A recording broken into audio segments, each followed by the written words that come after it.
രാജീവ് ചന്ദ്രശേഖരന്റെ നേതൃത്വത്തിലുള്ളതാണ് നിരാമയ റിസോർട്ട്. അതിൽ M P Govindan എന്തെങ്കിലും സംശയമുണ്ടോ?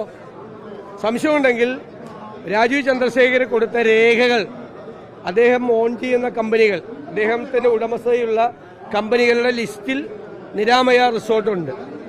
ഇനി ഒന്നും കൂടി തെളിവ് വേണമെന്നുണ്ടെങ്കിൽ 11 കൊല്ലം മുമ്പ് കോവളത്ത് വെച്ച് അതിന്റെ ഉദ്ഘാടനത്തിൽ അദ്ദേഹത്തിന്റെ കുടുംബാംഗങ്ങൾ ഉൾപ്പെടെ ഈ പരിപാടിയിൽ പങ്കെടുത്തിരുന്നു. നിരാമയ റിസോർട്ടിന് വൈദേകം റിസോർട്ടുമായി ജയരാജനും അദ്ദേഹത്തിന്റെ കുടുംബത്തിനും ബന്ധമുണ്ട്.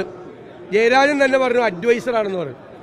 ഈ റിസോർട്ട് നടത്തിപ്പിന്റെ അഡ്വൈസ് ചെയ്യാൻ ഇദ്ദേഹം എങ്ങനെ എക്സ്പെർട്ടായത്?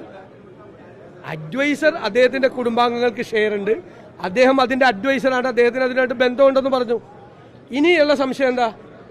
നിരാമയ റിസോർട്ടും വൈദേകം റിസോർട്ടും തമ്മിൽ ഒരു എഗ്രിമെന്റ് വെച്ചിട്ടുണ്ടെന്നല്ലേ? ഒരു മാനേജ്മെന്റ് കോൺട്രാക്ട് ഉണ്ട്, അതിന്റെ നടത്തിപ്പിന്റെ ചുമതല നിരാമയ റിസോർട്ടിനാണ്. ഇപ്പോ ആ സ്ഥാപനത്തിന്റെ പേര് നിരാമയ വൈദേകം റിസോർട്ട് എന്നാണ്. ഇത്രയും മതി എം ഗോവിന്ദന് തെളിവ്. അതിന്റെ പിന്നെ ഇവരെല്ലാവരും കൂടി ഇത് ഒപ്പുവെച്ചതിന് ശേഷം നിൽക്കുന്ന ഒരു ഫോട്ടോയും ഉണ്ട്. ഇ.പി. ജയരാജന്റെ കുടുംബാംഗങ്ങൾ, വൈദേകം റിസോർട്ടിന്റെ പ്രധാനപ്പെട്ട ഉദ്യോഗസ്ഥരടക്കം, നിരാമയയുടെ പ്രധാനപ്പെട്ട ഉദ്യോഗസ്ഥരടക്കം നിൽക്കുന്ന പടവുമുണ്ട്. ഇതാരും രാജീവ് ചന്ദ്രശേഖർ ഞാൻ ഈ പറയുന്ന കാര്യം നിഷേധിച്ചിട്ടില്ല, ഇ.പി. ജയരാജൻ നിഷേധിച്ചിട്ടില്ല. ഇ.പി. ജയരാജൻ പറയുന്നത് ഞാനും രാജീവ് ചന്ദ്രശേഖരനും കൂടി കണ്ടിട്ടില്ല എന്നാ. രാജീവ് ചന്ദ്രശേഖരൻ പറഞ്ഞ് ഞങ്ങൾ തമ്മിൽ കണ്ടിട്ടില്ല എന്ന്. ഇവർ തമ്മിൽ കൂടിയാലോചന നടത്തിയെന്നൊന്നും ഞാൻ പറഞ്ഞിട്ടില്ലല്ലോ. പക്ഷെ അവരുടെ രണ്ടുപേരുടെയും സ്ഥാപനങ്ങൾ തമ്മിൽ എഗ്രിമെന്റ് ഉണ്ട്. ആ എഗ്രിമെന്റിന്റെ ഭാഗമായിട്ടാണ് ഈ രണ്ടും ഒരു സ്ഥാപനമായി മാറിയത്. ഇപ്പോൾ നിരാമയ വൈദേകം റിസോർട്ട് എന്നാണ്. അപ്പൊ CPM BJP എന്ന് പറയുന്ന പോലെ ആയി അത്. അതാണ് തെളിവ്. നീ കൂടുതൽ വേണമെങ്കിൽ കേസ് കൊടുത്തോ, ഞാൻ കോടതിയിൽ ഹാജരാക്കിക്കോളാം. എനിക്കെതിരെ കേസ് കൊടുത്തോ, ഞാൻ വെല്ലുവിളിക്കുന്നത് എനിക്കെതിരെ കേസ് കൊടുത്തോ, ഞാൻ കോടതിയിൽ കൊണ്ടുവന്ന് മുഴുവൻ രേഖകളും ഞാൻ ഹാജരാക്കാം.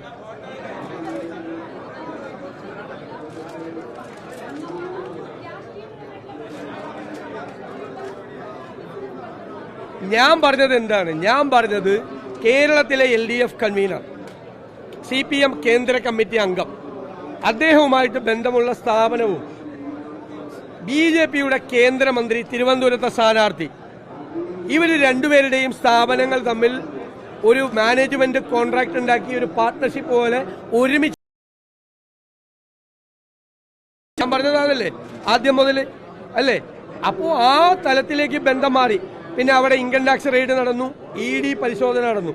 അത് കഴിഞ്ഞപ്പോഴാണ് ഈ സെറ്റിൽമെന്റ് ഇവർ തമ്മിൽ ഉണ്ടായത്. ഇത് യാഥാർത്ഥ്യമല്ലേ? ഇത് ആർക്കാണ് നിഷേധിക്കാൻ പറ്റുന്നത്? അപ്പൊ നിഷേധിക്കുന്നില്ല, അദ്ദേഹം നിഷേധിക്കട്ടെ. നിരാമയ റിസോർട്ട് എന്ന് പറയുന്ന സ്ഥാപനം അദ്ദേഹത്തിന്റെ അല്ല എന്ന് അദ്ദേഹം പറയട്ടെ. രാജീവ് ചന്ദ്രശേഖർ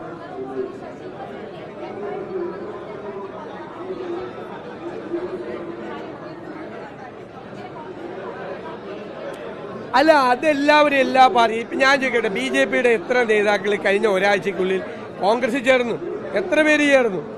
ഇപ്പൊ തെലങ്കാനയിൽ ഇത്രയും വർഷം ഭരണത്തിൽ ഇരുന്നിരുന്ന BRSൽ നിന്ന് ഇന്നലെയും ഒരു MP MLA കോൺഗ്രസിൽ ചേർന്നു. ഹരിയാനയിൽ നിന്ന് BJP ഭരിക്കുന്ന സംസ്ഥാനത്ത് നിന്ന് BJP നേതാക്കൾ കോൺഗ്രസിൽ ചേർന്നു. ഇതൊക്കെ തെരഞ്ഞെടുപ്പിന്റെ സായാഹ്നത്തിൽ പല ആളുകളും, ചില ആളുകൾ സ്ഥിരമായി ഇങ്ങനെ പാർട്ടി വിട്ട് അങ്ങോട്ടും ഇങ്ങോട്ടൊക്കെ പോകുന്ന ആളുകളുണ്ട്. അത്രയല്ല, അതിന്റെ അപ്പുറത്തേക്ക് എന്താണ്? അപ്പൊ അവര് പലരെ സമീപിച്ചു കാണും. അതാണല്ലോ BJPയുടെ ഒരു രീതി.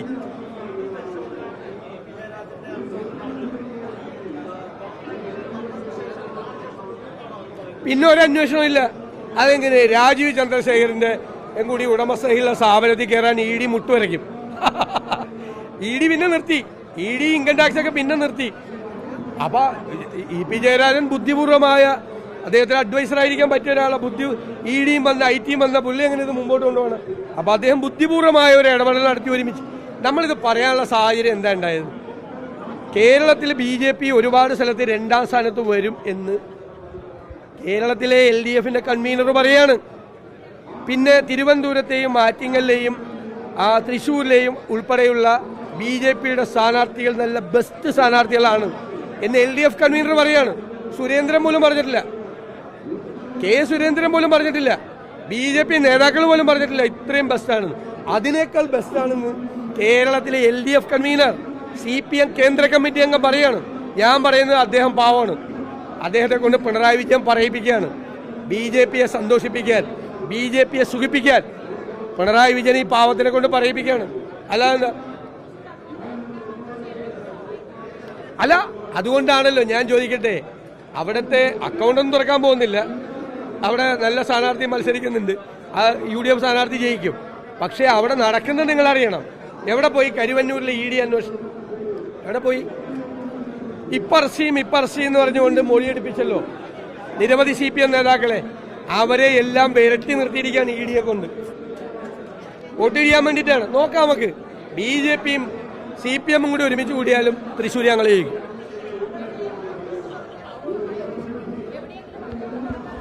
ഒരു സ്ഥലത്തും കേരളത്തിൽ ഒരു സ്ഥലത്തും BJP അക്കൗണ്ട് തുറക്കില്ല.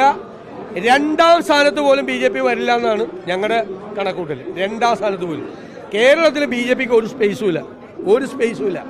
സ്പേസ് ഉണ്ടാക്കാനാണ് പിണറായി വിജയൻ ശ്രമിക്കുന്നത്. അദ്ദേഹത്തിന് പേടിയാണ്. മാസപ്പടി കേസിലെ അന്വേഷണത്തെ, SNC ലാവലിംഗ് കേസിലെ അന്വേഷണത്തെ ഒക്കെ പിണറായി വിജയൻ ഭയപ്പെടുന്നതുകൊണ്ട് BJPയെ പേടിച്ചാണ് നിൽക്കുന്നത് ഈ ഇലക്ഷനിൽ. അതുകൊണ്ട് BJPക്ക് സ്പേസ് ഉണ്ടാക്കാൻ വേണ്ടി CPMഉം പിണറായി വിജയനും ശ്രമിക്കുകയാണ്. ഞങ്ങൾ ആ സ്പേസ് ഉണ്ടാക്കില്ല കേരളത്തിൽ.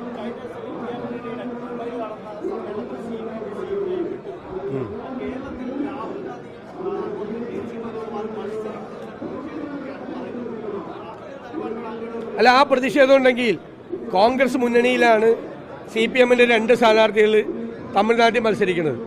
കോൺഗ്രസ് ഉള്ള മുന്നണിയിൽ ഞങ്ങൾ മത്സരിക്കില്ല എന്ന് പറഞ്ഞ് CPMന്റെ 2 സ്ഥാനാർത്ഥികളെ തമിഴ്നാട്ടിൽ പിൻവലിക്കാൻ തയ്യാറുണ്ടോ CPM? ഇവര് മത്സരിക്കുന്നതിൽ പ്രതിഷേധിച്ച് ഞങ്ങളുടെ ജാഥയിൽ വരില്ല, ഓക്കെ. പക്ഷേ ഞങ്ങളുടെ മുന്നണിയിൽ 2 CPMകാർ മത്സരിക്കുന്നുണ്ട്. അവരുടെ സ്ഥാനാർത്ഥിത്വം പിൻവലിക്കുക. ഞാൻ ചോദിക്കട്ടെ, CPM എത്രയിടത്ത് മത്സരിക്കുന്നുണ്ട് കേരളത്തിൽ, ഇന്ത്യയിൽ എത്രയിടത്ത് മത്സരിക്കുന്നുണ്ട്? വിരൽ എണ്ണിക്കാവുന്ന സ്ഥലത്തല്ലേ മത്സരിക്കുന്നുള്ളൂ. ബംഗാളിലൊക്കെ മത്സരിച്ചിട്ട് വല്ല കാര്യമുണ്ട്? 4ാമത്തെ 5ാമത്തെ സ്ഥാനത്താണ് മത്സരിച്ചിട്ട്. ആകെ എത്ര സ്ഥലത്തും മത്സരിക്കുന്നുണ്ട്. അത് ഇവരെയാണോ നരേന്ദ്രമോദി താഴെ ഇറക്കാൻ പോകുന്നത്? ചുമ്മാ വെറുതെ പറയാം.